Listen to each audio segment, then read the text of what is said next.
poi io ho fatto allora, quando volete, quando volete,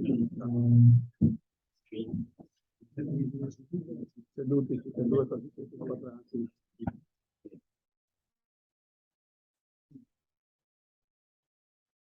Se volete possiamo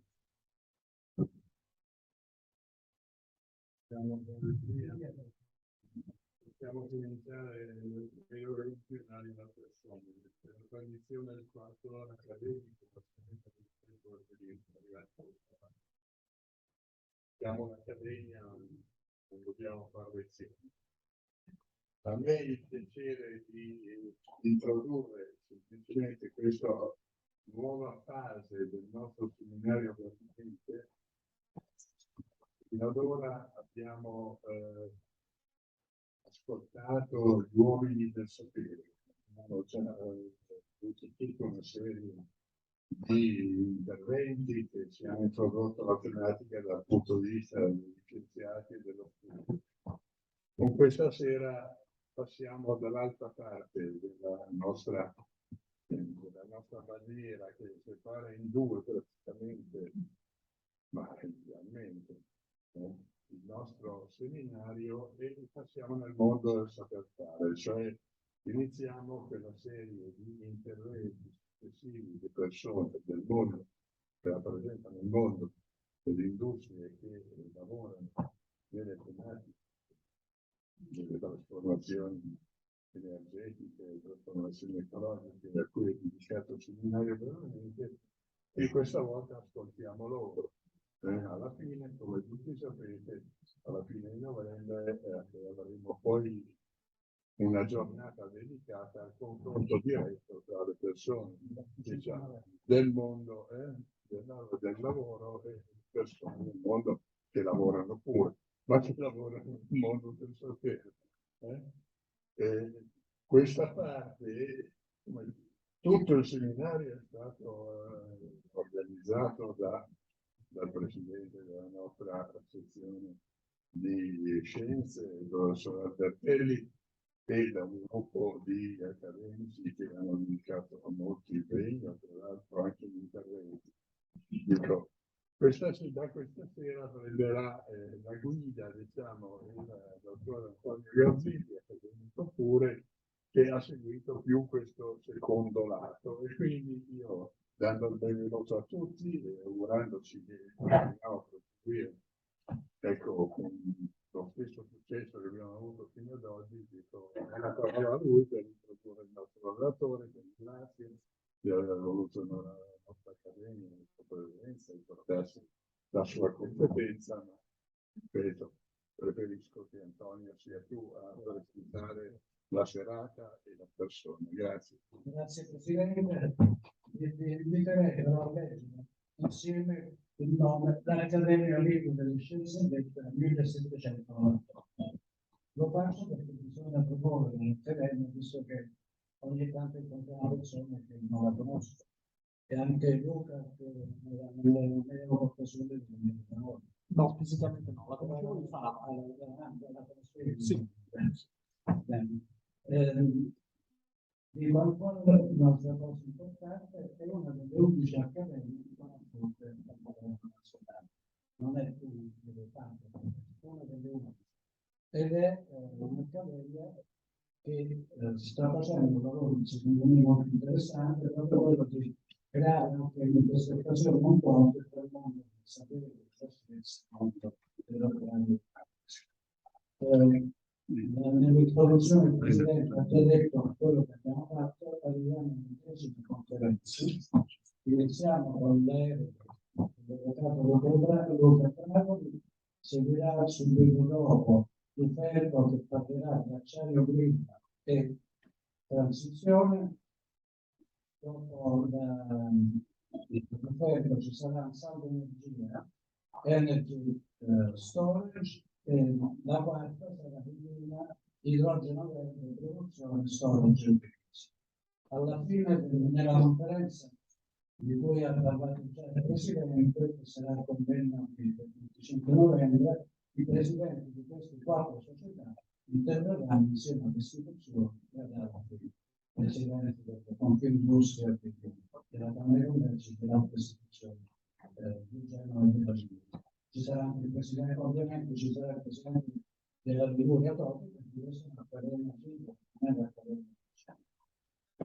Per il soccorso dell'Ultima Dragoni ci siamo conosciuti una decina di anni fa in Erga, è uno dei più brillanti dirigenti della società, per cui la società insieme ad altri, non solo a lui, molto per il futuro. Lui è una generazione dei 40 anni, e quindi è una delle persone su cui il gruppo conta con una maggiore sicurezza. Il suo lavoro è particolarmente utile, interessante, ma poco conosciuto. Lo racconto in due parole.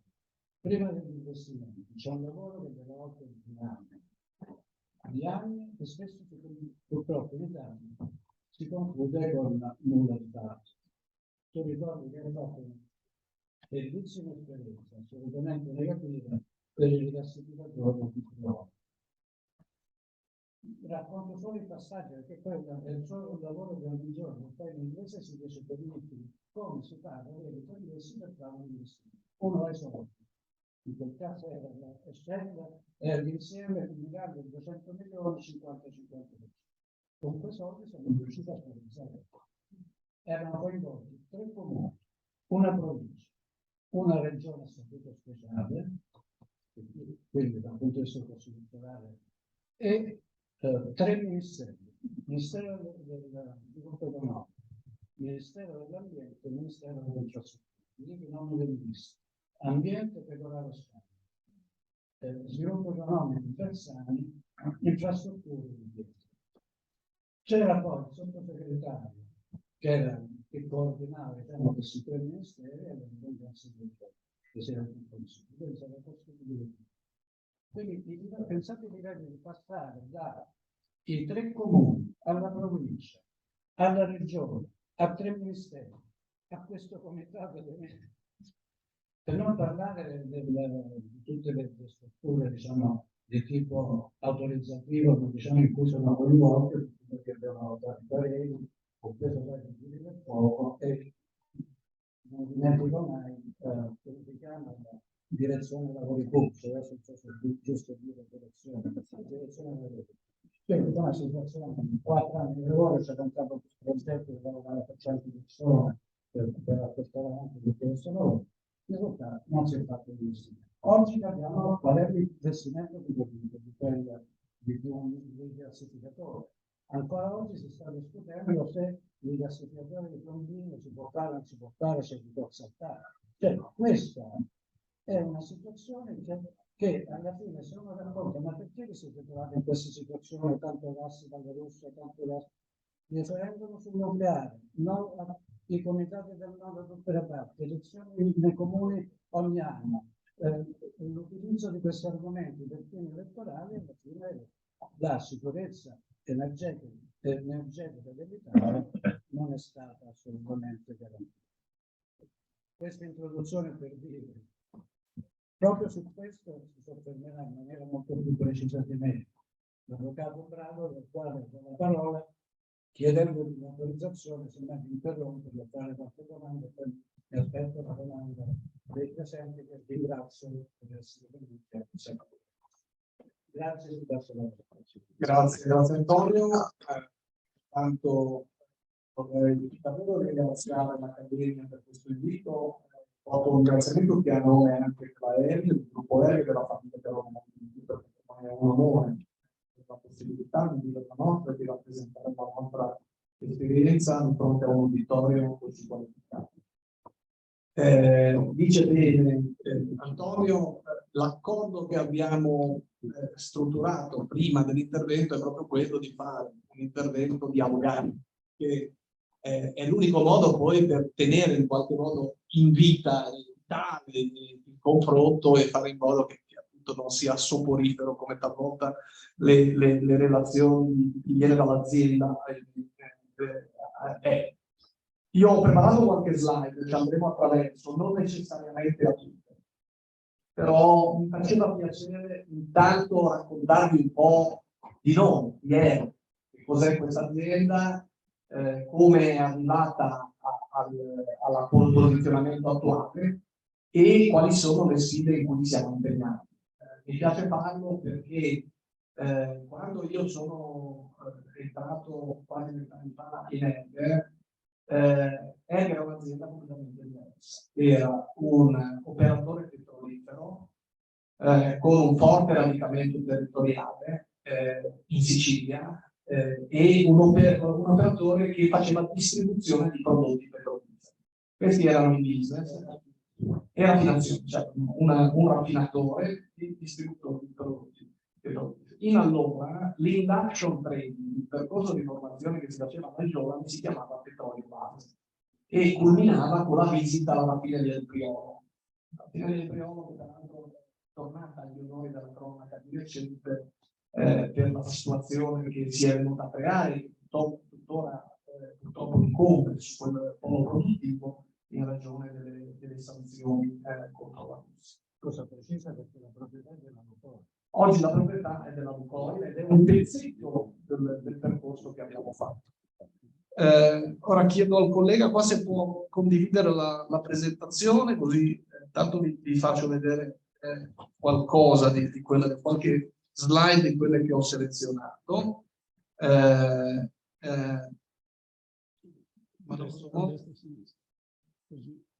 Ecco, ci siamo. Allora, intanto che cos'è Ergo? Intanto Ergo è una società che ha più di 80 anni di storia. Siamo una società storica nel panorama energetico italiano, 70 nel business di noi, e poi a metà degli anni 2000 abbiamo incominciato un percorso di transizione che ci ha portato dal settore oil a quello power, quindi quello dell'energia elettrica, con una forte focalizzazione sulle energie rinnovabili. Abbiamo quindi progressivamente ceduto tutti i nostri asset di quel settore e abbiamo reinvestito in maniera potente e precisa in un altro settore, che era quello delle rinnovabili, ed è tuttora quello delle rinnovabili. Per cui eravamo e siamo un operatore quotato sulla Borsa di Milano, siamo oggi però un operatore leader in Italia e non solo, in Europa, proprio sulle rinnovabili. Perché da una parte ci siamo riposizionati dal punto di vista del business, quindi dall'olio alle rinnovabili. Dall'altro abbiamo affrontato un percorso di internazionalizzazione e siamo oggi presenti in 9 mercati differenti, 9 giurisdizioni, nelle quali abbiamo investito con sempre asset rinnovabili. Perché? Giurisdizione vuol dire stati europei, vuol dire, perché io parlo di giurisdizione? Un po' perché ho un background legale, sto facendo manager da tanti anni, e un po' perché ogni giurisdizione, appunto, ogni Stato membro, pur avendo il cappello dell'Unione Europea, fatta eccezione ormai per UK, per il Regno Unito, ha comunque una regolamentazione di dettaglio molto specifica. Noi diciamo che il settore energy è un settore regolamentato. Cosa vuol dire regolamentato? Vuol dire appunto che c'è una regolazione potente. Le autorità ai diversi livelli entrano nel business e in qualche modo determinano alle volte addirittura le linee dei ricavi e quelle dei costi. Quindi l'interlocuzione con questi stakeholder per N ragioni è particolarmente importante, perché è un mercato regolato. Ora, in questa slide, che è una slide che a me per certi versi commuove, ma è una slide che racconta un po' tutto il nostro percorso. Io non voglio raccontarvi tutte le tappe di questo percorso, a cui io però sono molto affezionato, ma vi voglio dire quello che è successo negli ultimi anni. Negli ultimi anni noi abbiamo ceduto il polo di raffinazione che noi possedevamo in Sicilia, la raffineria ISAB, che è una delle più grandi del Mediterraneo, e l'abbiamo ceduta a un operatore in allora neutro, tra virgolette, che era Lukoil. Oggi, come vediamo, essendo un operatore russo, è ricevuto tutta una serie di problematiche, ma non sono oggetto di quello di cui parliamo oggi. Cedendo la raffineria prima e poi la società, allora si chiamava Erg Petroli, poi successivamente Total Erg, forse qualcuno la ricorda ancora, che faceva produzione di prodotti petroliferi e distribuzione di prodotti petroliferi, noi abbiamo sostanzialmente, progressivamente, dal 2008 2013 la raffinazione, poi finalizzando l'uscita dalla distribuzione nel 2017, abbiamo azzerato la nostra partecipazione nel business del nord. E che cosa abbiamo fatto nel frattempo? Abbiamo investito in una tecnologia principale che era l'eolico onshore e poi successivamente nel fotovoltaico. Perché abbiamo fatto l'eolico onshore vuol dire te.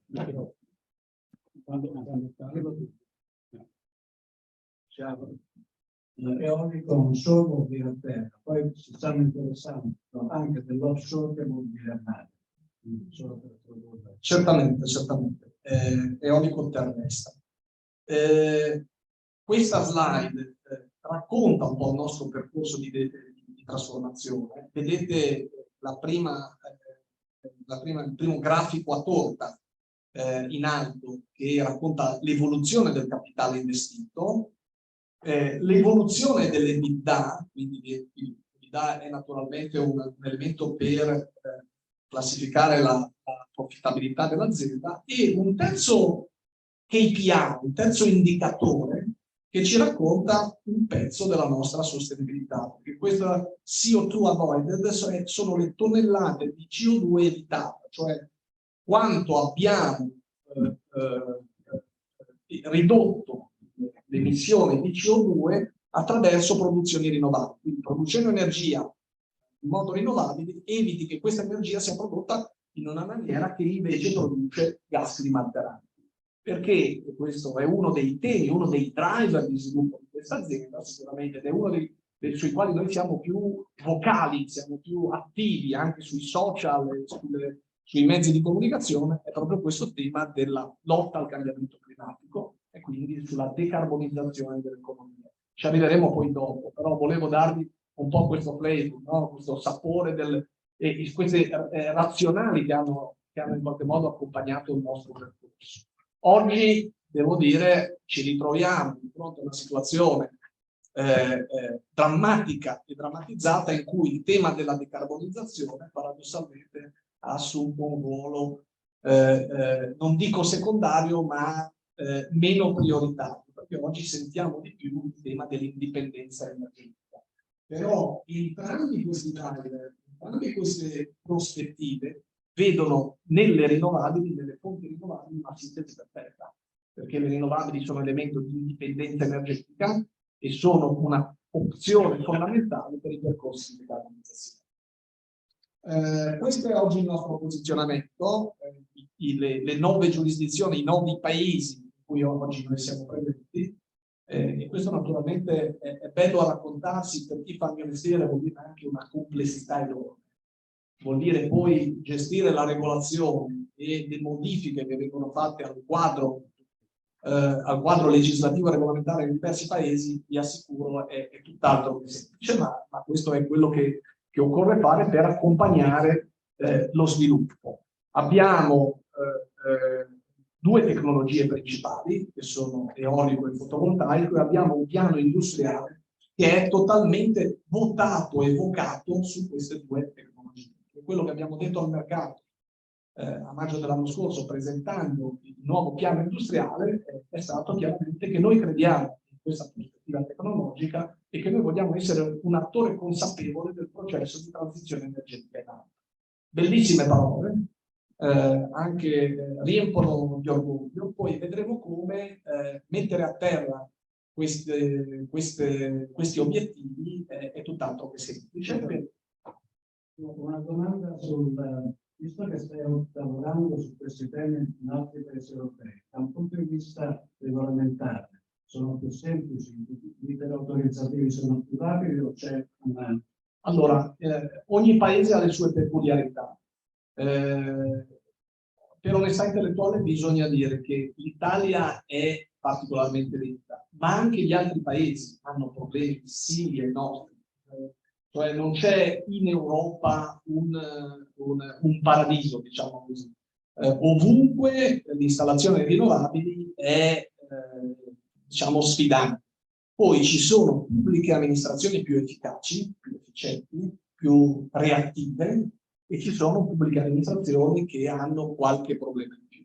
Diciamo che l'Italia è in questo secondo gruppo di paesi, dove la pubblica amministrazione ha difficoltà ad accompagnare il percorso di transizione. Ogni paese ha la sua peculiarità. Vi faccio un esempio. In Francia, uno degli stakeholder che più limita, stakeholder in termini portatore di interesse, che più limita lo sviluppo dell'eolico, per esempio, è il Ministero della Difesa. Perché in Francia il Ministero della Difesa si dice ogni tanto è un governo nel governo, e faccio un esempio tra i tanti. Le zone per l'addestramento aereo, le zone SEDBA, sono zone enormi della Francia dove all'interno delle quali non si può sviluppare nessun tipo di fonte rinnovabile, e men che meno l'eolico, che per ragioni di altezza può andare in conflitto con l'addestramento. Ora, questo è un esempio per dire che ogni paese ha la sua peculiarità. In Italia uno dei grandi problemi che sperimentiamo, più che quello della accettazione o dell'accettabilità del territorio, devo dire, è il rapporto con il sovrintendenza, che è stato storicamente ed è tuttora un rapporto complicato, per tutta una serie di ragioni, in parte anche comprensibili, e ne parleremo dopo. Però sicuramente, soprattutto sull'eolico, ma anche sul fotovoltaico, confronto con il Ministero della Cultura, l'attuale Ministero della Cultura, è che fatto che si dice. Mi fa piacere vedere che questo ciclo di relazioni è realizzato col contributo del Ministero della Cultura, perché in qualche modo, come dire, dà la possibilità di portare una voce magari non completamente allineata con alcune prese di posizione recenti del Ministero, ma è bene perché fa parte di un dibattito che deve affrontare. È proprio parte integrante del percorso che dobbiamo affrontare. Voglio evidenziare anche un aspetto importante, lo toccheremo a più riprese, però Antonio Garzilli è stato uno dei primi inediti prima di Energhe a parlare, a essere attore di quella che viene chiamata responsabilità sociale di impresa. Oggi noi parliamo di ESG, no? Environment, Social e Governance, ma è quella roba. Cosa vuol dire? Vuol dire che oggi le aziende, molto più che nel passato, sono chiamate ad avere un ruolo attivo nell'ambito delle comunità in cui sviluppano la loro operabilità, e a contribuire al benessere di queste comunità facendo sostenibilità. E non sono chiamate, perché per noi vuol dire poi agire con degli obiettivi che sono nel piano industriale, fanno parte del piano industriale. Noi li abbiamo divisi in quattro assi principali: pianeta, engagement, che vuol dire rapporto, persone, people, persone, e governance. Questi quattro assi li abbiamo poi declinati con 8 obiettivi. Io non voglio andare attraverso tutti gli obiettivi, però ne voglio citare 2. Naturalmente il net zero. Noi abbiamo un business che implicitamente, in maniera come dire, integrata, ha la prospettiva della neutralità carbonica come suo obiettivo di lungo termine. E quindi qui noi siamo naturalmente vocali, però per noi è molto importante anche il rapporto con i territori. Quell'1% for community rappresenta il minimo valore in termini di royalties, perché noi distribuiamo ai territori proprio per condividere con il nostro sviluppo energetico, con le nostre iniziative, valore economico con le comunità locali interessate dai progetti che abbiamo inviato. Altro tema è Erga Caleb Information Generation. Cosa vuol dire l'inglesismo? Vuol dire che noi ci siamo impegnati nell'arco di piano a raggiungere più di 10.000 studenti per rappresentare e spiegare loro quali sono i temi che seguono la transizione energetica, che cosa vuol dire sostenibilità, che cosa vuol dire eolico e fotovoltaico, che cosa vuol dire affrontare un percorso di decarbonizzazione. Perché lo facciamo? Non perché ce lo ordina il dottore, mi viene da dire, ma perché lo sentiamo come parte del nostro ruolo di azienda in questo momento. Chiudo questo passaggio su ERG dicendo che ERG e anche innovazione. Questi sono i business tra virgolette più innovativi su cui noi siamo impegnati. Non è quindi solo eolico e fotovoltaico, ma per noi lo sviluppo significa anche storage. Questo storage vuol dire fondamentalmente storage elettrofilico, quindi batterie, in questa fase.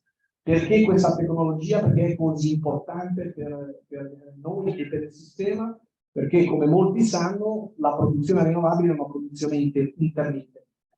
Quindi, per renderla più gestibile nell'ambito del sistema elettrico è necessario avere sistemi di accumulo, e la tecnologia con maggiori margini di crescita dal punto di vista prospettico è proprio quella dello storage elettronico, ed è quella su cui siamo impegnati. Ci sono altre prospettive, una è quella dell'idrogeno verde, che sarà oggetto di un approfondimento ad hoc, quindi sorvolo, e poi quello dell'eolico galleggiante, che è una prospettiva per l'Italia particolarmente importante. Perché è importante? Perché intanto dal punto di vista dimensionale gli impianti eolici galleggianti offshore sono molto dimensionati, quindi permettono produzioni rinnovabili davvero consistenti. C'è poi il problema dell'impatto visivo, ma la tavola per un secondo. È molto importante che in questa area geografica, perché noi, diversamente da quello che accade nel nord Europa, nell'area del nord, abbiamo dei fondali abbastanza profondi. E questo ha limitato lo sviluppo di una tecnologia che nel Regno Unito, voi sapete, è molto invece sviluppata, che è quello del fixed bottom, cioè dell'eolico a base fissa, quindi ancorato, diciamo, radicato sul fondale. Questa nuova tecnologia è una tecnologia che permetterà di aumentare la produzione rinnovabile in maniera significativa, e noi crediamo potrebbe essere anche volano di una filiera industriale, perché oltre alla turbina di per sé c'è necessità di questi floater, no? Delle basi delle volontà. E noi diciamo che questa è una possibilità anche per la Puglia, per Genova, per chi ha know-how, chi ha porti, chi ha la possibilità di sviluppare. Ecco, ho terminato su ERG, credo di avervi un po' raccontato quello che abbiamo fatto e chi siamo noi. Però mi piace un po' riprendere ora le ragioni di base del nostro progetto. Uno dei temi fondamentali è quello del cambiamento. Diciamo che e allora possiamo sorvolare, perché il tema del cambiamento climatico è un tema che fino a qualche anno fa era tanto che diciamo che abbiamo distinto. Non era un tema, una tematica che era una tematica che lasciava spazi a dietrologie e dubbi. Oggi la scienza, devo dire che ha trovato un atterraggio comune, e il tema degli effetti antropici sul cambiamento climatico in atto sono qualcosa di consolidato. Non c'è più nessuno che lo vede. Devo dire, le ultime stati ce lo hanno dimostrato in tutta la loro potenza. E anche questa novembrata inedita ce lo dimostra. Che cosa porta il tema del cambiamento climatico? Ci porta a quello che la scienza ha sempre identificato come una delle soluzioni, non l'unica soluzione, io lo dico sempre, una delle soluzioni, che è lo sviluppo delle fonti rinnovabili. Quindi un modo di produrre energia che ci permette di evitare l'emissione di gas climalteranti. Aggiungo, perché alle volte i temi si sovrappongono, che non solo è un modo per evitare l'emissione di gas climalteranti, ma è anche un modo per evitare l'emissione di gas nocivi. Cioè, c'è un tema di decarbonizzazione, di aumento della temperatura, ma c'è anche un tema proprio di air quality, qualità dell'aria. Quindi le rinnovabili sono importanti anche in questa direzione, cioè per un tema di salute. Questi grafici sono grafici molto interessanti, ma che cosa ci dicono? Ci dicono che l'International Energy Agency, l'IEA, vede per i prossimi anni nei propri scenari uno sviluppo importante delle rinnovabili. Lo vede questo sviluppo per due ragioni. Il primo, naturalmente, perché c'è un commitment sempre più forte e noi crediamo ci sarà ancora progressivamente da parte dei governi verso le politiche di decarbonizzazione. Ma c'è un secondo aspetto che è legato al fatto che queste tecnologie sono oggi molto più economiche, molto più competitive rispetto alle alternative e molto più affidabili. Che cosa significa in termini di affidabilità e di sicurezza energetica l'alternativa rinnovabile di fonti fossili? Lo stiamo vivendo proprio in questi mesi, guardando a quello che succede sulle nostre politiche per le ragioni dei costi di una politica come il gas. Oggi noi abbiamo dei costi che sono 4-5 volte quelli che erano fino a qualche mese fa. E poi una domanda, anche perché credo che un po' passi alla parte che tu direttamente sei. La domanda è questa. In Italia non c'è una filiera per la produzione di pannelli solari, di pale eoliche, di impianti per la produzione eolica. E abbiamo una forte dipendenza da alcuni paesi, in particolare come fa il caso della Cina. La preoccupazione che abbiamo è che passiamo dalla brace della Russia, se vogliamo dire il gas, o dei paesi arabi produttori di petrolio, quindi dell'OPEC, del petrolio, ad una dipendenza che oggi già c'è dalla Cina. Allora, è la sintesi. Sì, allora, intanto faccio due osservazioni. La prima, il rischio di aumentare la dipendenza dalla Cina esiste, ma è proprio per questo che occorre investire in innovazione. Questa è la parola chiave. Trovare la modalità per produrre pannelli o le pale e recuperare quindi anche i materiali, le terre rare, i minerali necessari, magari con prodotti alternativi. Devo dire che la situazione tra eolico e fotovoltaico è un po' diversa. Cioè, se è vero che sul fotovoltaico l'industria di produzione dei pannelli è un'industria fondamentalmente eurasiatica, asiatica, cinese, sudcoreana, lì ci sono i grandi produttori oggi. È anche vero che l'industria eolica ad oggi è un'industria europea. Cioè, i produttori maggiori e quelli tecnologicamente e qualitativamente più portati sono produttori europei. Vestas, che è un produttore danese e che ha asset, impianti produttivi a Taranto in Italia dimensionati, è oggi il principale produttore, è un leader mondiale, e quindi l'industria eolica è un'industria per adesso europea. Non che non esista il rischio di, come dire, di una competizione più o meno fair da parte della Cina, però questo per dire che è un po' diverso. Dopodiché tu dici c'è un rischio? Sì, il rischio c'è. È compito nostro, è compito della politica adottare delle politiche adeguate per, in senso buono, proteggere e permettere un'evoluzione della tecnologia. Aggiungo una considerazione banalissima: un impianto rinnovabile installato, un impianto fotovoltaico, una volta che è installato, produce quell'energia per 30-40 anni.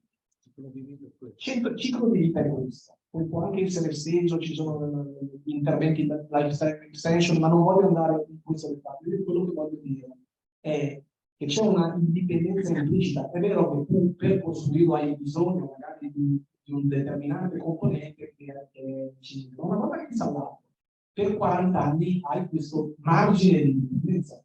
Sul gas e sulle altre fonti fossili non ci vuole. E quindi appena si interrompe la fornitura tu sei in una situazione oggettivamente complicata, lo abbiamo visto in questi mesi, non è che dobbiamo inventarci. Torniamo a noi. Qua voglio andare molto veloce perché sono convinto che anche voi conosciate un po' quali sono le politiche di l'approccio dell'Unione Europea al tema della decarbonizzazione. Vi voglio però rappresentare, come dire, due facce di una medaglia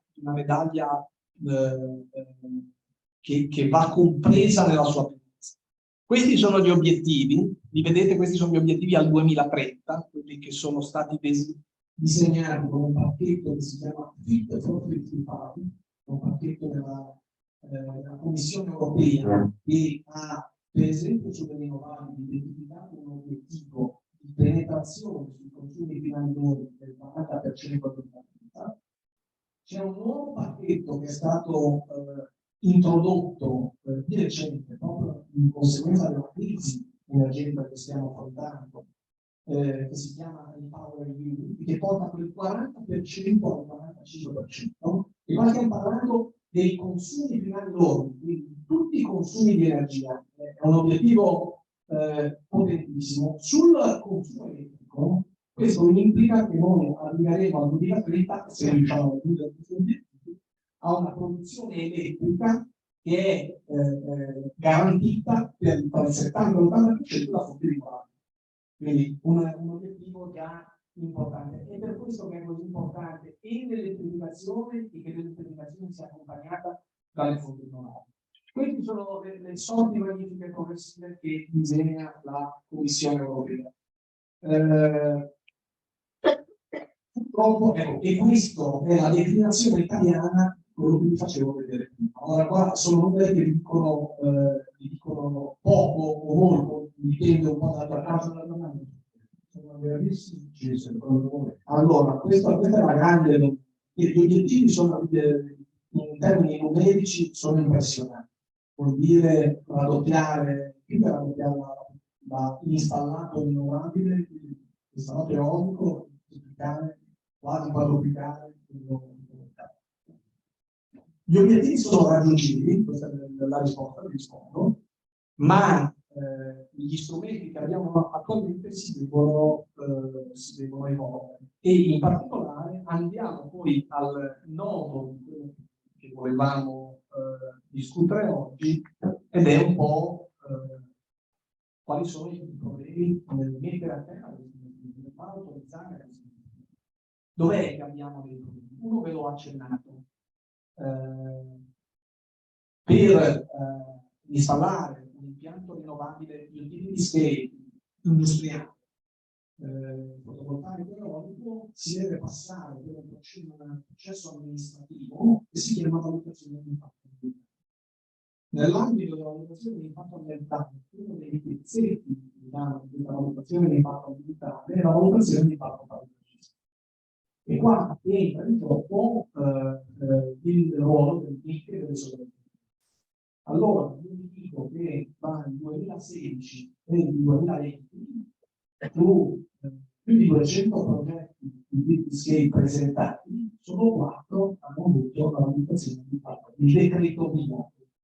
Questo per darvi è un dato numerico che però vi dà la dimensione di quanto in questi anni il Paese abbia arrancato, di quanta fatica abbia fatto nel raggiungere, nel autorizzare i progetti. Questa è una delle ragioni per cui avrete visto, o se vi ci sarà cascato l'occhio, le aste per l'assegnazione dei cosiddetti CFD, contratti per differenti meccanismi di supporto per le rinnovabili, per fonti rinnovabili, sono sempre, spesso andati, anzi direi da 5 anni a questa parte, sono andati undersubscribed, cioè l'offerta di progetti era inferiore a un contingente disponibile.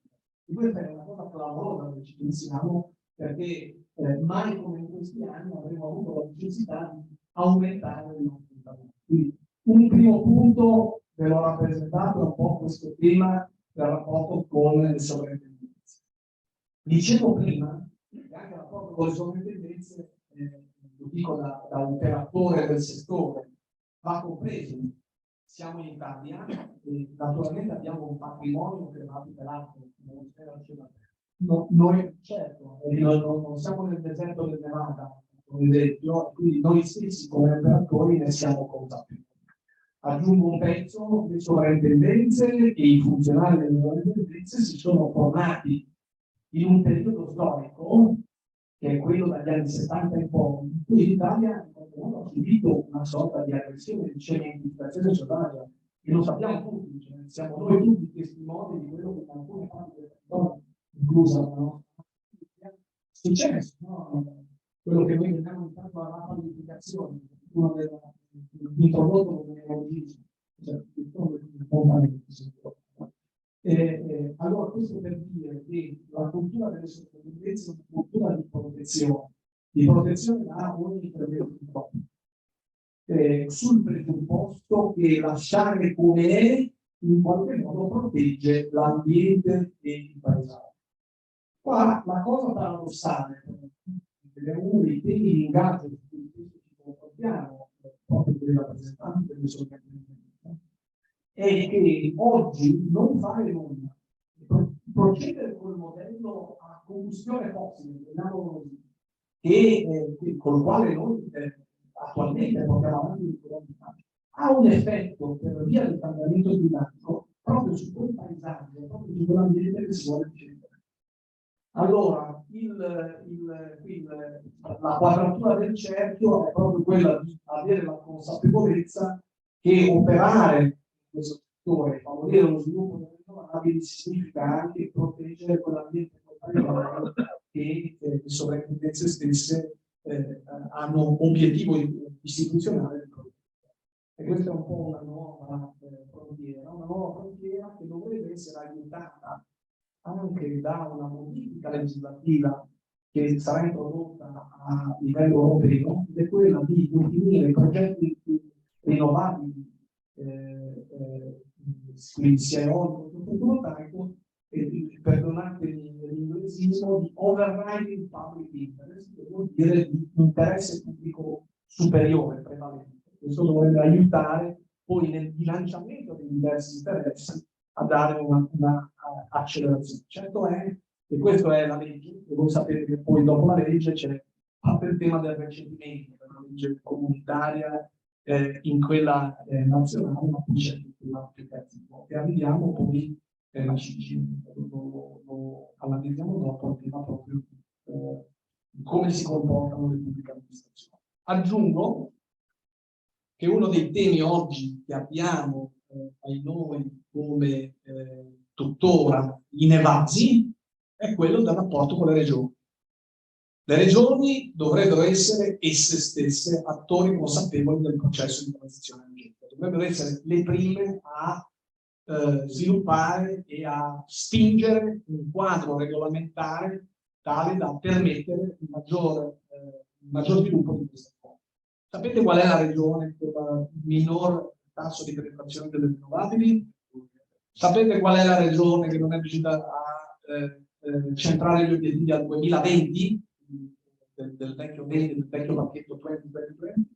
Ancora una regione, lo dico non per tirare, non è un tema di politica, è solo per capire che anche noi stessi, lo dico io stesso come cittadino, ecco, alle volte non ci rendiamo bene conto, no, di che cosa significa. Cosa devono fare le regioni oggi? Vediamo in concreto. Cos'è che chiediamo?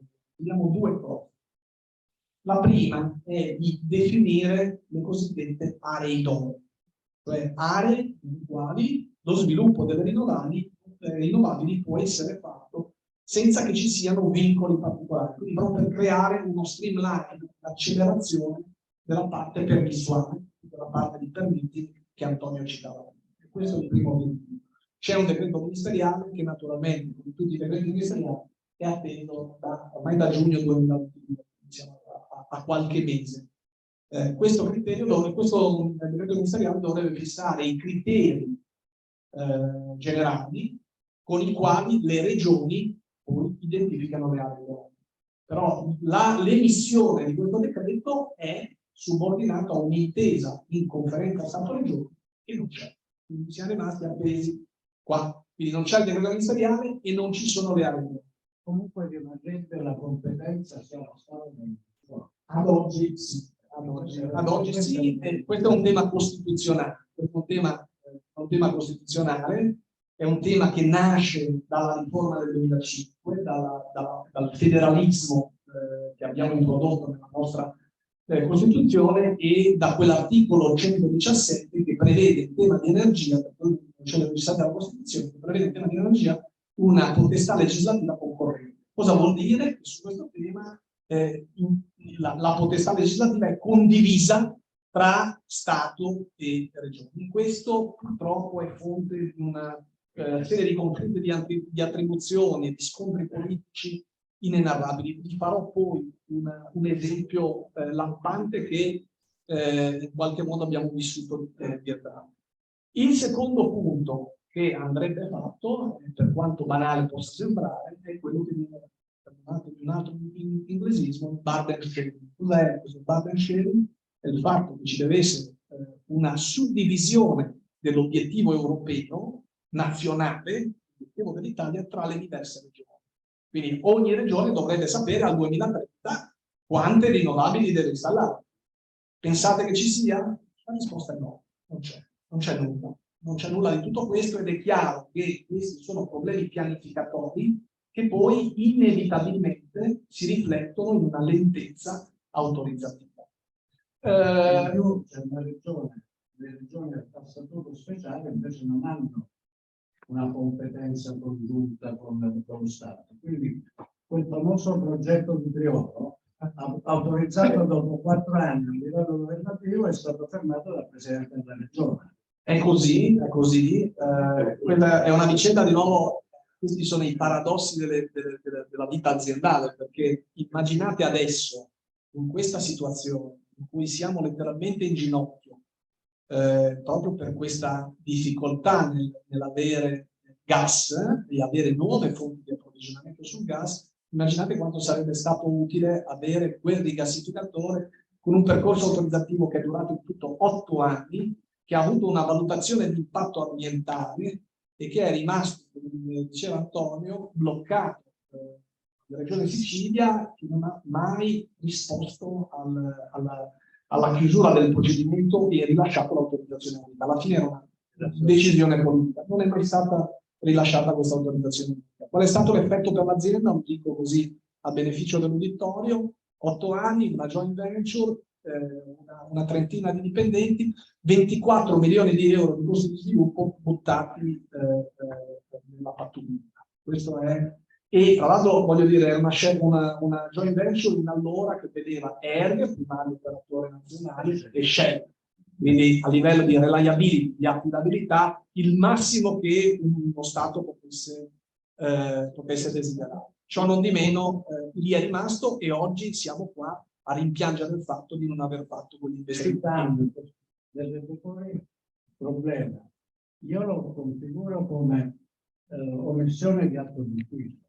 Cioè, rispetto all'obiettivo, no, adesso è una battuta. È prescritto. Visto che ora si può quantificare il danno data la situazione, chi dovrebbe rispondere di questo danno? Ne dovrebbe rispondere una classe politica un po' ignave che appunto non ha voluto prendere decisioni che oggi sono, come dicevo, un danno in retrospettiva, reculon, sono un danno per il paese. Questo è fuori di tutto.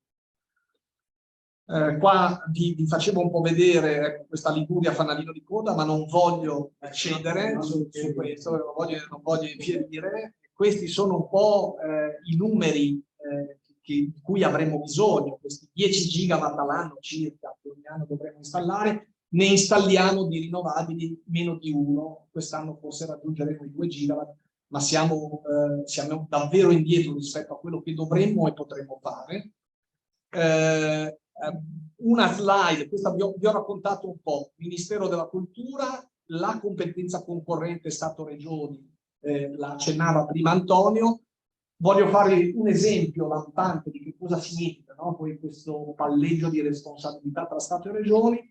Noi avevamo un progetto in Regione Sardegna molto importante, un repowering. Cos'è il repowering? Il repowering eolico è un intervento con cui sostituisci le vecchie turbine, che sono spesso desuete ormai, ne diminuisci il numero, ne aumenti la dimensione e triplichi la produzione rinnovabile. Un investimento fantastico, anche dal punto di vista del sistema, desiderato dai comuni locali, quindi dalle comunità locali che sono abituate poi alla presenza della fonte eolica. Ebbene, questo decreto è rimasto prima incagliato proprio perché la sovrintendenza locale si era messa di traverso. Quindi il decreto di valutazione di impatto ambientale non poteva essere messo, perché il decreto di valutazione di impatto ambientale necessita il concerto del Ministero dell'Ambiente, oggi Transizione Ecologica, e del Ministero della Cultura, e se non c'è questo parere positivo della sovrintendenza non può esserci il concerto, non può essere emesso il decreto via. Cosa succede in questo caso? Succede che il governo Draghi, con una procedura speciale, decide in apicibus, in Presidenza del Consiglio, avoca a sé la tematica e risolve il conflitto, perché la norma, c'è una norma speciale che prevede questo potere in capo alla Presidenza del Consiglio, e quindi delibera la Presidenza del Consiglio e il decreto via viene finalmente emesso, perché il conflitto tra questi due ministeri viene risolto. Passano 60 giorni dall'ammissione di questo decreto via e il decreto via è impugnato dalla Regione Sardegna.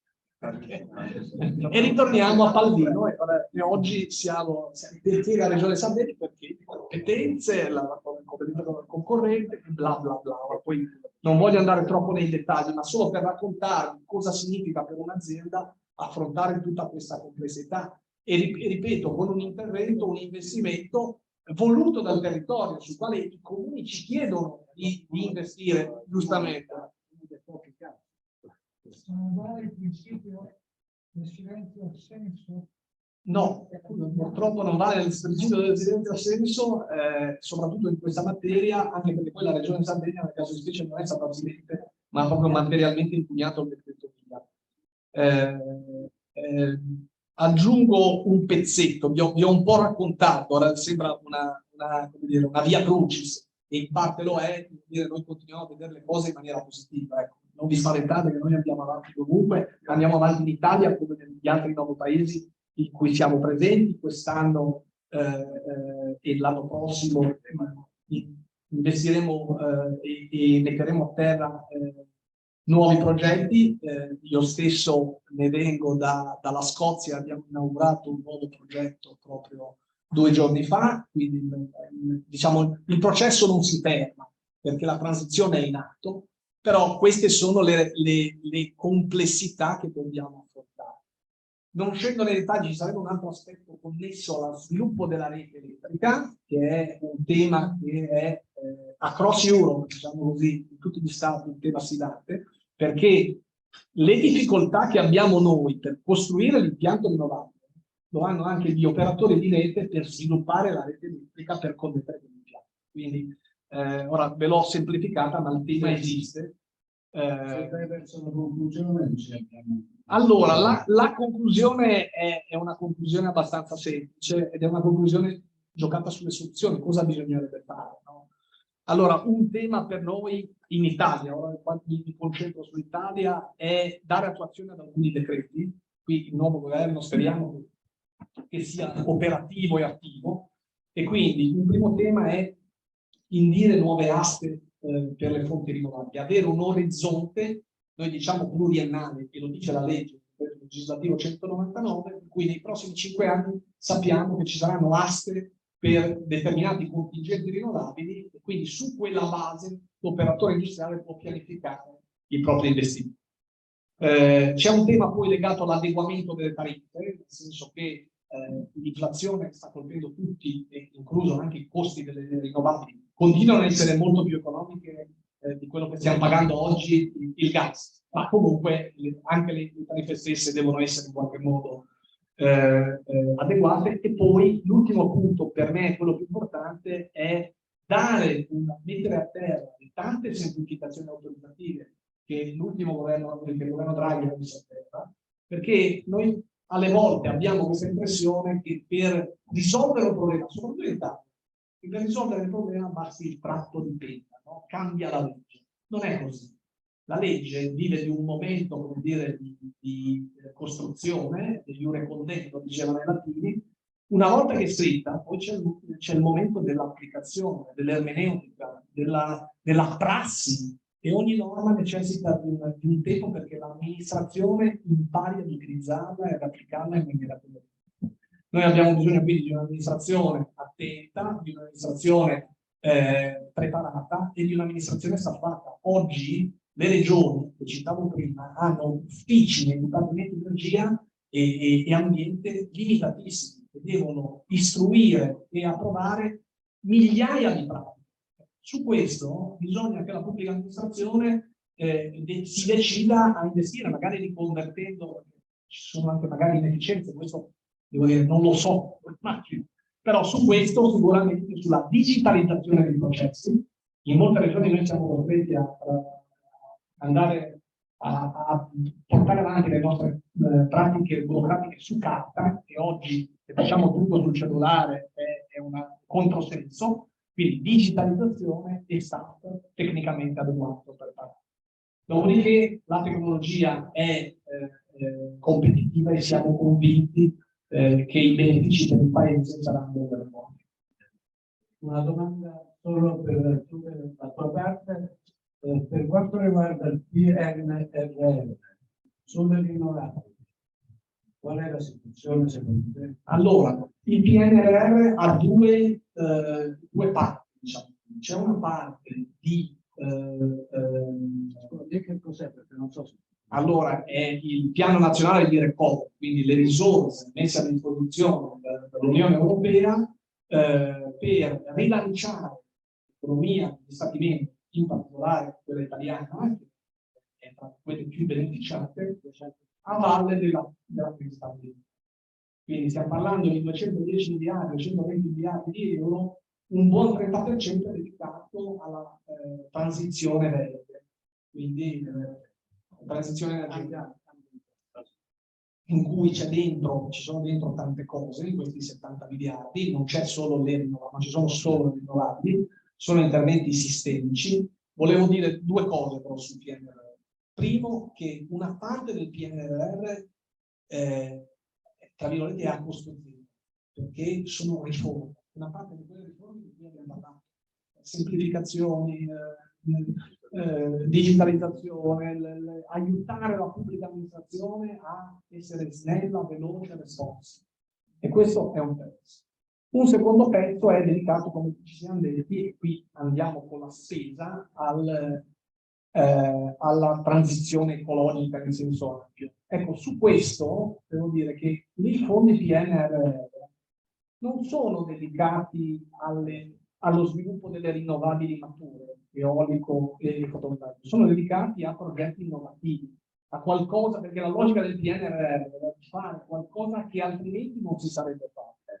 Quindi, mentre le rinnovabili le avremmo dovute fare comunque, perché noi avevamo quello che si chiama PNIEC, no? Il Piano Nazionale Integrato Energia e Clima, e questo nasceva dal Clean Energy Package, dalla legislazione europea previgente.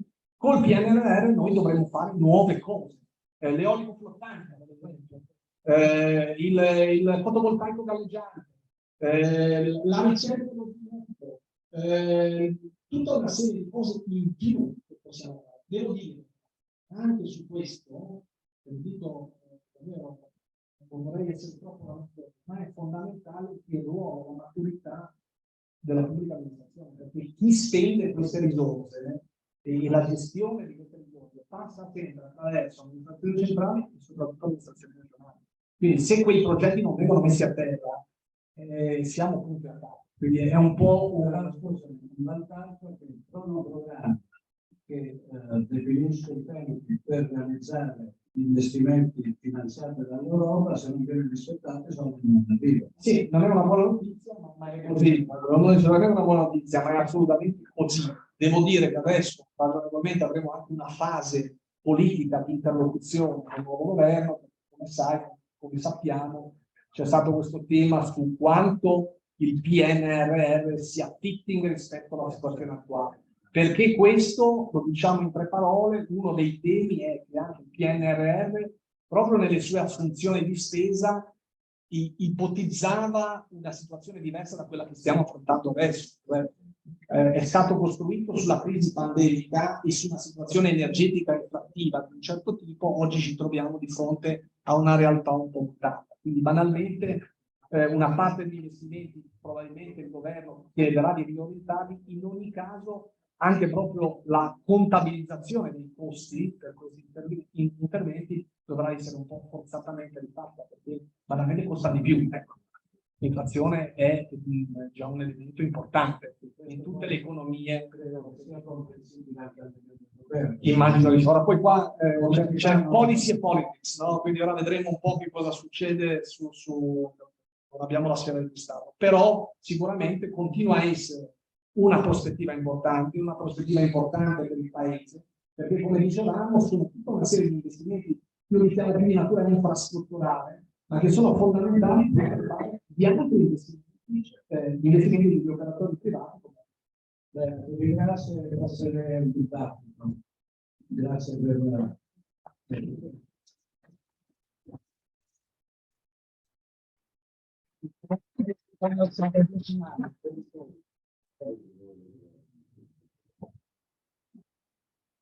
interviene.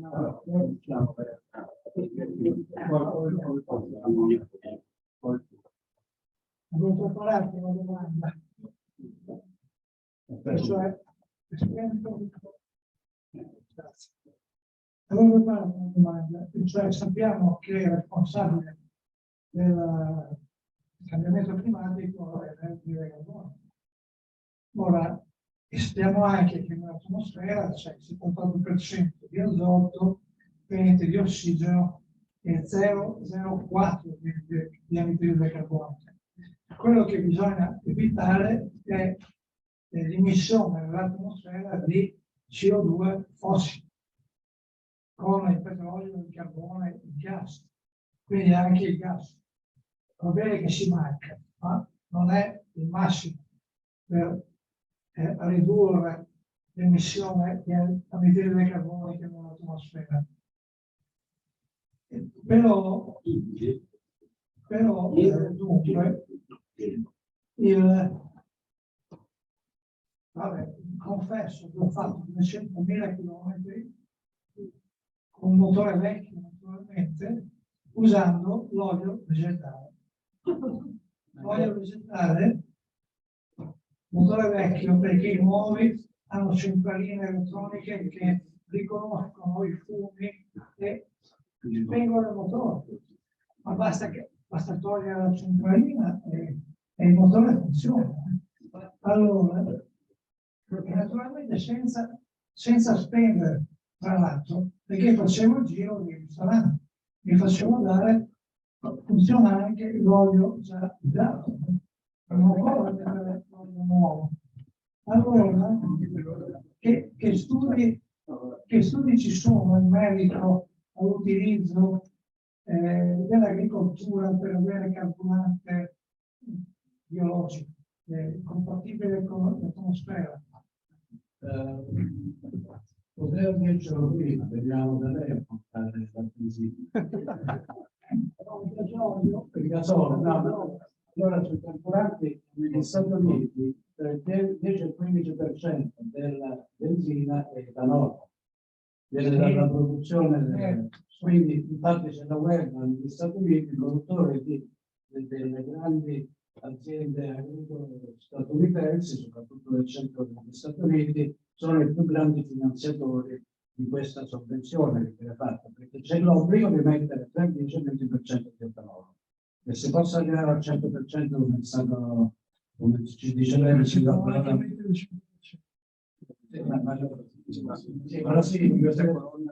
però poi c'è la concorrenza tra l'agricoltura e le produzioni agricole con ci sono in Italia, nel mondo mi sono il 5% della superficie agricola incolta. Basta fare un calcolo.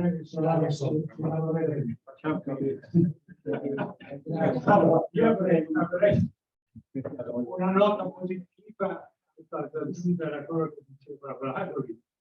In Italia stanno facendo una gigafabbrica di celle solari in Sicilia, a Catania, la fa l'Enel, è fortemente innovativa, lì avete una cella solare di quelle sul campo ed è veramente innovativa.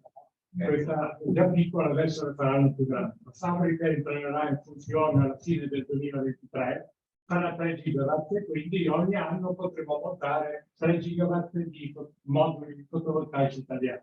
Poi naturalmente bisogna aggiungerne un sacco di cinesi, perché per arrivare ai numeri importanti bisogna aumentare. Comunque la fabbrica c'è, saranno 1000 dipendenti, costa bene, ci sono anche probabilmente altri soci industriali, la fabbrica è fortemente innovativa, la conosco molto bene, e quindi speriamo bene. Io parlo sempre di fabbriche, Luca Bragoli parlava di impiantare pale eoliche, ma chi le fa le pale eoliche in Italia?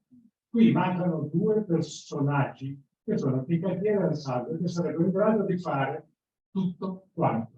La Palese di Ansaldo negli anni 70 faceva le pale eoliche e le ha vendute alla Vestas, che adesso è 5 miliardi.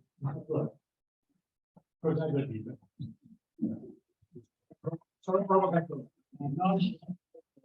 Volevo fare un commento sul primo intervento. Volevo dire, una cosa che spesso viene sottaciuta è che l'anidride carbonica non è l'unico gas climalteranti.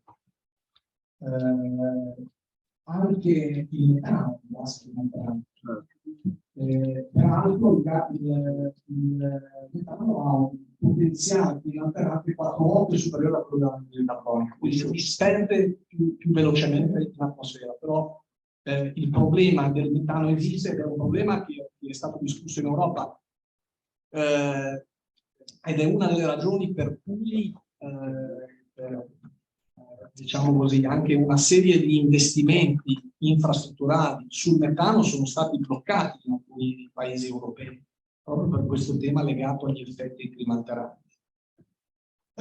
Sul tema invece dell'olio utilizzato per alimentare l'auto, devo dire, è un dibattito aperto. Oggi l'Unione Europea spinge in maniera forte per l'elettrificazione della mobilità. Francamente io personalmente credo che sia la direzione giusta, però credo che nei prossimi anni vedremo poi che cosa avverrà. Teniamo sempre presente che una parte del trasporto è difficilmente elettrificabile. Quindi ci sarà una parte dei trasporti pesanti, delle lunghe percorrenze, dove avremo bisogno di molecole più che di elettroni e di combustibili alternativi. Potranno essere dei biocombustibili, potrebbero essere dei combustibili sintetici, idrogeno prodotto con fonti rinnovabili, lo vedremo, diciamo qualcosa che dovrà venire.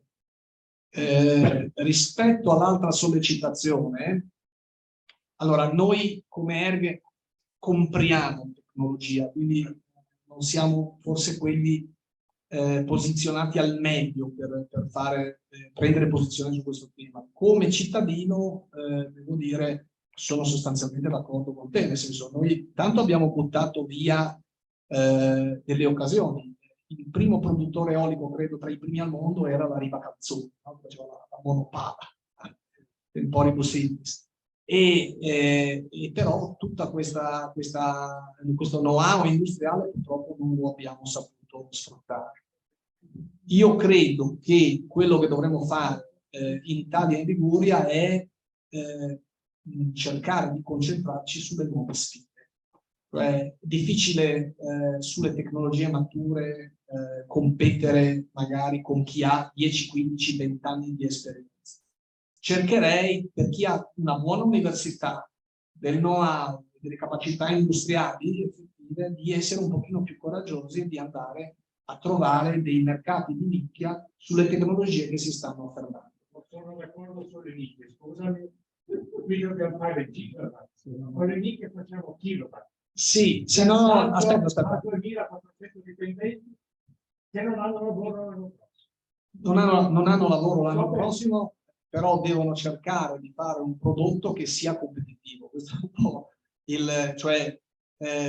quello che secondo me, questa è naturalmente una sfida e stiamo parlando, come dire, di prospettive, però io vedo per esempio, faccio l'esempio del floating offshore, che è una tecnologia che si sta affermando adesso, di certo non la possiamo definire matura, ecco, mi piacerebbe vedere Ansaldo impegnata in questa, vedere, per esempio, costruire questi floater, oggi ce ne sono di 12 tipi diversi, e costruire turbine capaci che oggi quasi non esistono, perché spesso vediamo progetti, oggi nel floating offshore, vediamo progetti in fase autorizzativa con turbine di dimensioni mai costruite.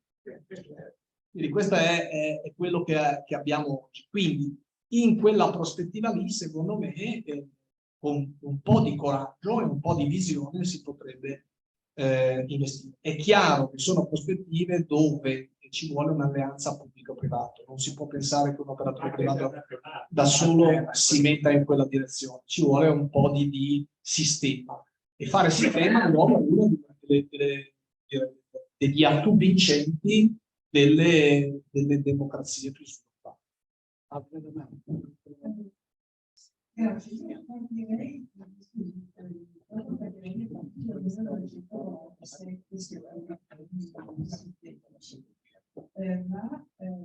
Credo che sia la persona giusta di fare una domanda che mi sono sempre posta negli anni senza avere risposta. Quali sono stati i percorsi che l'azienda, la ERP, peculiarmente ha seguito nel passare dal petrolifero alle energie rinnovabili? Perché quando abbiamo avuto poi si chiede ma come mai è questo? La domanda numero uno è la seguente.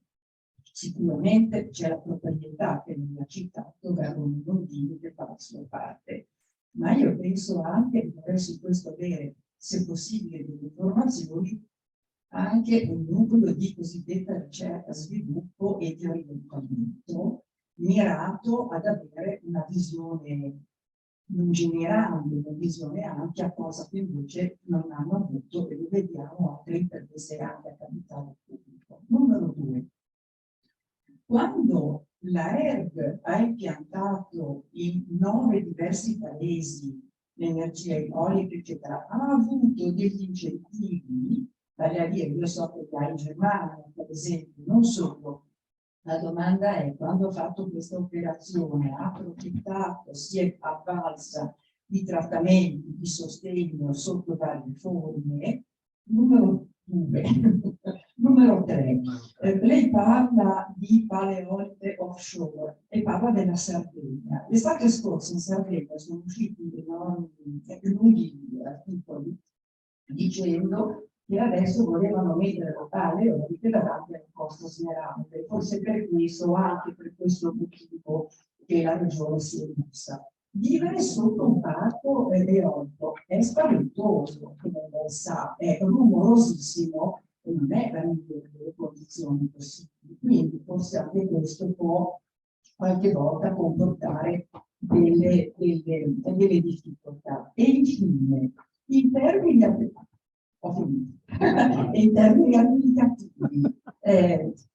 non è sempre possibile, ma l'avete accennato, l'impiego dell'energia prodotta per esempio dal fotovoltaico, un'industria siderurgica o altro, non credo che si potrà mai avvalere alla luce delle conoscenze tecnologiche attuali di questo. Ma io non sono una scienziata, quindi ha detto che non capisco niente. Ma mi perdoni, trovo che sia poco, diciamo, gentile per essere io gentile, fare la sua osservazione. Grazie. Intanto grazie per le domande, perché tanto dimostrano grande attenzione a quello che ho detto. E questo è un primo elemento che io apprezzo particolarmente. Cerco di rispondere, ma poi posso anche scordarmene nel mentre, quindi magari poi mi aiuta a ricordare. Grazie, perché alle volte allora, però mi ricordo bene la prima, perché è una domanda classica, no? Ma perché noi in ERG abbiamo fatto questo percorso e che cosa lo ha reso possibile? E rispondo così. Allora, il business in cui eravamo era un business con forti fluttuazioni, perché noi eravamo raffinatori e distributori di prodotti petroliferi. In particolare il settore della raffinazione è un settore ciclico. quindi dove c'è un'esposizione, un rischio proprio connesso alla situazione del mercato, che è enorme. Chi ha fatto tanto olio, come Antonio, vi sa dire che una raffineria non è un impianto che fermi schioccando le dita, è un impianto che continua a produrre anche quando hai margini di raffinazione negativi, anche quando bruci cassa, anche quando perdi. E questo significa che se prendi un ciclo sbagliato, puoi andare gambe all'aria.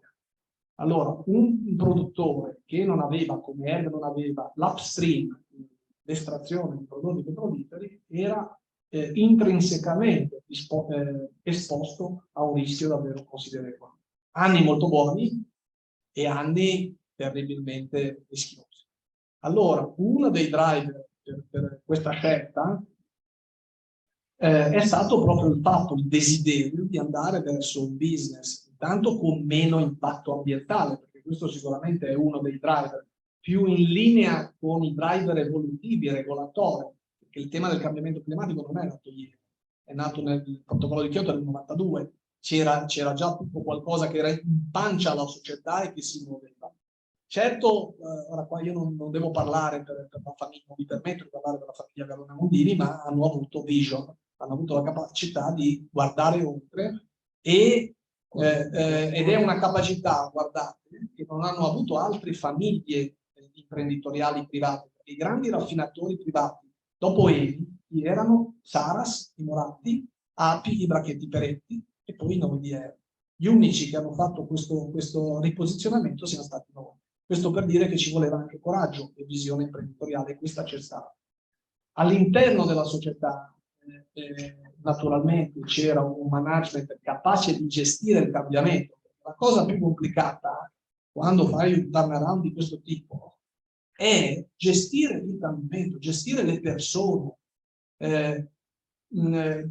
Persone che sono state per anni impiegate a fare programmazione della raffineria, che si trovano a dover gestire l'operatività di un parco eolico. Che cosa bisogna fare? Bisogna credere nelle proprie persone e investire in formazione. Reskilling si dice ora. Allora, questi sono stati gli elementi che hanno permesso ad Henry di cambiare pelle. Un po' di coraggio, un po' di visione, tanta determinazione e poi credere nelle proprie persone. Perché senza le persone non si fa nulla. Questo lo abbiamo imparato, lo posso dire, essendo io entrato in un periodo in cui, come vi ho raccontato all'inizio, il percorso di addestramento iniziale si chiamava petrolio base e le rinnovabili erano un pio desiderio. Per 9 paesi ci sono incentivi. Allora, sul tema degli incentivi, ecco, qua vorrei fare un passaggio un pochino più tecnico, perché diciamo nel mainstream mediatico si fa un po' di confusione. Vorrei dirvi questo. Gli anni iniziali di sviluppo delle fonti rinnovabili in tutti i paesi in Europa sono stati accompagnati da incentivi più o meno generosi, forme di incentivazione delle cose. Quello però che noi abbiamo oggi in quasi tutti i paesi europei, queste aste CFD, che mi avete sentito nominare, sono dei meccanismi di stabilizzazione dei ricavi. Non sono, io non li qualifico come incentivi. E vi spiegherò perché. Cosa sono questi meccanismi di stabilizzazione dei ricavi? Sono per lo più CFD a due vie, ora vi porto attraverso la tecnicalità, cioè contratti di lungo termine, 15-20 anni, in cui ho un impegno con lo Stato a fornire allo Stato i megawattora che produco col mio impianto per un prezzo fisso, 50 euro a megawattora, dico un numero a caso, per 20 anni. Cosa succede? Che se il prezzo di mercato è sotto quei 50 euro a megawattora, lo Stato mi integra. Okay? Oggi il mercato wholesale, il mercato a pronti, dice che il megawattora vale 30 euro e lo Stato mi integra 20 euro. Ma quando il megawattora vale 100, sono io che restituisco al sistema. E allora questa è la ragione per cui, per esempio, in Francia, vi faccio un esempio, il settore eolico da solo ha restituito allo Stato 8 miliardi di euro. 8 miliardi di euro restituiti, perché oggi il prezzo di mercato in Francia è 300, 400, 500 euro a megawattora e col CFD 2 via l'operatore restituisce. In Italia succede poco. Ma perché succede poco? perché di questi sia via due vie, come vi raccontavo, non siamo riusciti a fare, perché non c'erano progetti autorizzati. E oggi ci mangiamo le dita, ne avessimo di questi progetti che possono restituire soldi, perché questa è una funzione che tecnicamente gli economisti ne sanno di più, è una funzione di hedging, di copertura, quindi io mi assicuro un certo prezzo per un numero di anni. Ed è questo il valore implicito delle rinnovabili. Quando io vi parlo di sicurezza, di affidabilità, è anche questo, sapere che io per tutti quegli anni quella produzione avrà quel valore. Non sono più dipendente dai corsi del prezzo del gas. Se va a 300 sono in ginocchio e pago 300 euro. No, io per 20 anni, 30 anni, 40 anni ho quel prezzo contrattualizzato con lo Stato. Scusa, c'è l'ultima domanda, ma c'è ancora, se no rimane delusa non voglio. C'è questo che mi interessa. L'impatto ambientale. Passare un attimo. La domanda che era stata fatta prima, l'impatto ambientale dell'eolico offshore, in particolare con Costa Smeralda, come esempio. Allora, questo è un tema classico. Posso dirvi questo, che nell'ambito del processo di valutazione di impatto ambientale, quello che vi ho raccontato prima, tutti questi aspetti sono attentamente valutati. Quindi direi che il rischio di avere dei mostri eolici sulla Costa Smeralda lo vedo ragionevolmente limitato. Cioè, ormai i giornali raccontano tante cose, dico, però non si parla. Vi dico, il tema, questi impianti offshore galleggianti sono a una distanza tale dalla costa che vederli a occhio nudo si farà fatica, si fa fatica perché sono posizionati in una maniera ragionevolmente adatta ad avere una minimizzazione dell'impatto ambientale. Dopodiché un'altra osservazione che faccio è la seguente. Ma è possibile che tutti questi problemi noi ce li facciamo con degli impianti, quelli rinnovabili, che sono smantellabili in 6 mesi e non ce li siamo fatti per tanti anni con dei mostri enormi che abbiamo installati e che ci terremo tutta la vita? Punto di domanda. Vi sembra normale?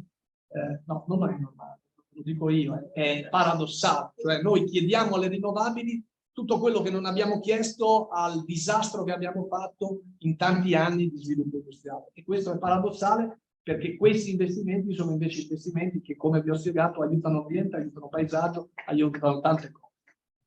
Ancora una domanda? Tre domande e alcune considerazioni. La prima domanda: qual è il costo per gigawatt dell'eolico? Il costo del fotovoltaico, direi, senza considerare diciamo il costo dell'accumulo delle batterie, è dell'ordine di 2 gigawatt, di 2 gigaeuro per gigawatt, il che vuol dire che per fare 50 gigawatt, cioè sostituire tutto diciamo la dipendenza dalle fonti rinnovabili, occorrono dell'ordine di 100 miliardi di euro, cifra che sembra folle, ma in 3 o 4 finanziarie può essere addirittura fatta in qualche modo a spese complete dello Stato. Rispetto a questo vorrei capire qual è il costo dell'eolico, perché un altro problema su cui fare una domanda ho fatto, diciamo, indipendentemente dei conti di quale può essere la superficie di Sverrazzi e dei tetti. Ho trovato lo stesso numero che ho trovato in internet, cioè tale che basterebbe ricoprire di pannelli solari, diciamo, tutti i tetti e le terrazze. Per l'altro ci sono indicazioni della Commissione, non della Commissione, ma dell'Unione Europea, anche se non regolamenti o direttive in questo senso. E da questo punto di vista però ho una curiosità: quanti tetti e terrazze sono di proprietà e quanti sono condominiali? Perché in realtà questo è un problema non di poco conto. No, immagino che non dovete rispondere a tutte, ma in particolare l'ultima che è un po' sfidante, considerando il ruolo dei competenze perché non ho competenza uguale. Una risposta sui costi delle tecnologie, però la voglio dare, dicendo intanto che i costi delle tecnologie dipendono dalla disponibilità della risorsa e da fattori che sono legati naturalmente anche ai componenti, ai materiali con i quali viene costruita la tecnologia. Come vi raccontavo, gli LCOI, i livelli di costo di queste tecnologie, dopo tanti anni di crescita, oggi sono cresciuti, sono un po' rimbalzati, perché abbiamo un fenomeno inflattivo forte in atto. Io il costo, posso dirlo indicativo, sul megawatt più che sul gigawatt, e sul megawatt per il fotovoltaico possiamo andare dai 600 agli 850.000 euro a megawatt. Sull'eolico ultimamente siamo sopra il 1.300.000. Questi numeri vi dicono poco, però vi voglio dire un numero che vi dice qualcosa di più. Negli ultimi 12 mesi, quanto abbiamo pagato negli ultimi 12 mesi come Europa per il costo del gas? Il numero è 500 miliardi di euro. Andate a vedere, c'è un articolo su Financial Times della scorsa settimana che lo evidenzia in maniera plastica. Allora, questo per dire che certo che le rinnovabili sono un costo, sono per me un investimento che dobbiamo fare per noi, per chi c'è oggi e per le generazioni che verranno.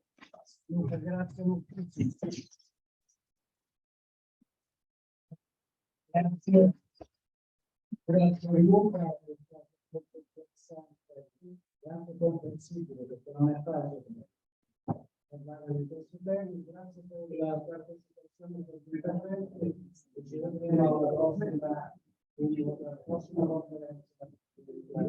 Se vuoi iniziare il 7 di novembre. Il 7 di novembre la conferenza centrale che è molto interessante.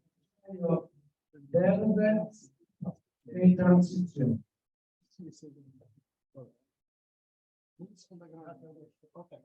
Grazie e buona serata.